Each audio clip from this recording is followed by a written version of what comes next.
So for years now, I've been plasma cutting like a peasant, using my hands and not computer control. Today, we're building a CNC plasma cutting machine. So grab a drink, sit back, relax, and hopefully this video inspires you to build one yourself. So what I'm trying to do here is use up a bit of my scrap steel that I've got lying around. So the table itself is going to be 1220 by 1500 wide. I didn't want to go with a full 2.4 by 1200 sheet size because it'd just take too much room up in my shed. And plus I never buy sheets of steel, I always use scrap. So that's the reasoning behind the size. I'm going to be running 20mm linear rails on the y-axis, and then I've got some 15mm rails coming. The z-axis of the machine be controlled by, we're going to be using this.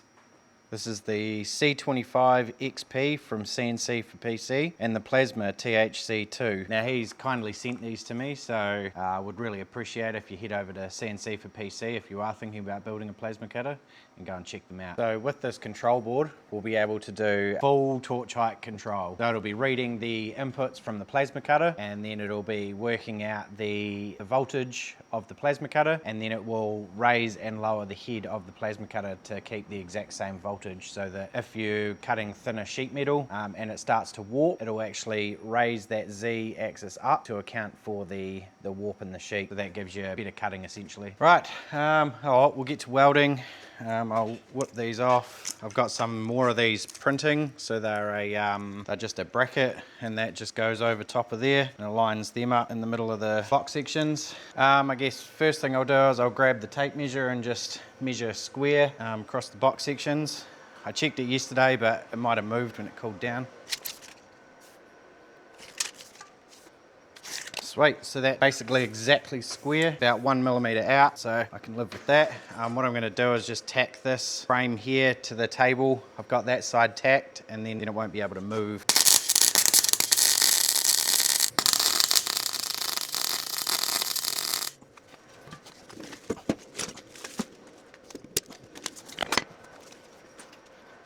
Is anyone else out there like me? Comment below. Putting crap everywhere, so you have to step over it all the time instead of just moving it, because that wouldn't be easier at all.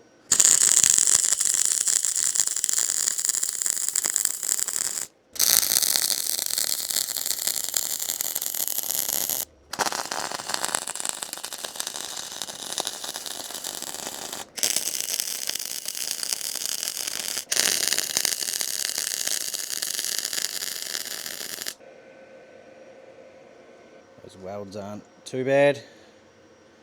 Can live with it. Well, that's the table, well, the first part of the table welded.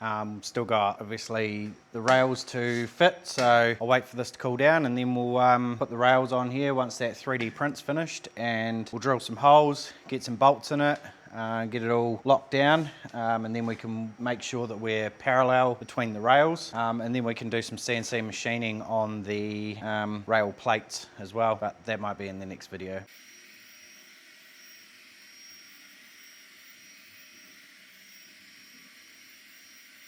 Right, so the parts have just come off the printer.